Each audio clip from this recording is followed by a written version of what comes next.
Саламатсыздар ма достар? Қазіргі таңда коронавирус дертінің асқынуына байланысты әртүрлі сақтандыру шаралары жүріп жатыр. Соның бірі өзіміздің үйімізге, қазіргі тұрып жатқан жерімізге ең жақын орналасқан коронавирус дертінің ошағын қалай анықтауға болатыны туралы үйренетін боламыз. Ол үшін әрине Telegram қажет. Telegram жоқтарыңыз Play Market немесе App Store желілерінен жүктеп алсаңыздар болады.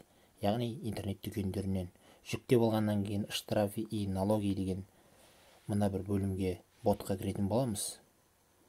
Кіргеннен кейін осындай бетше ашылады. Старт деген түймешені басамыз. Одан кейін басым әзірге өтеміз. Басым әзірге өткеннен кейін бізге бірнеше ақпарат нұсқаулығын ұсынады. Соның ішінде COVID-19 деген алаңшаны таңдаймыз. Таңдағаннан кейін бізге тұрғылықты мекен-жайымыз туралы ақпарат сұрайды. Ол үшін место немесе локация деп тұрады біреулерімізде. Соны қосамыз. Қысқаша GPS деп атайды. Қосқаннан кейін отправить басамыз осылай. Окей. Біздің мекен-жайымыз жіберіледі осы ботқа. Бот сол бойынша бізге ең жақын ошақты анықтап беретін болады. Коронавирус дерті анықталған. Құрметті достар, мінекей бізге дәл осындай ақпарат келеді.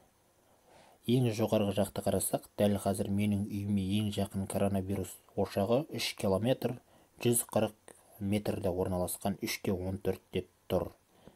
Және төменгі жағында өзіміздің облысымыз бойынша, Қазақстан бойынша коронавирус дертіне шалдыққандардың анықтамасын ұсынады.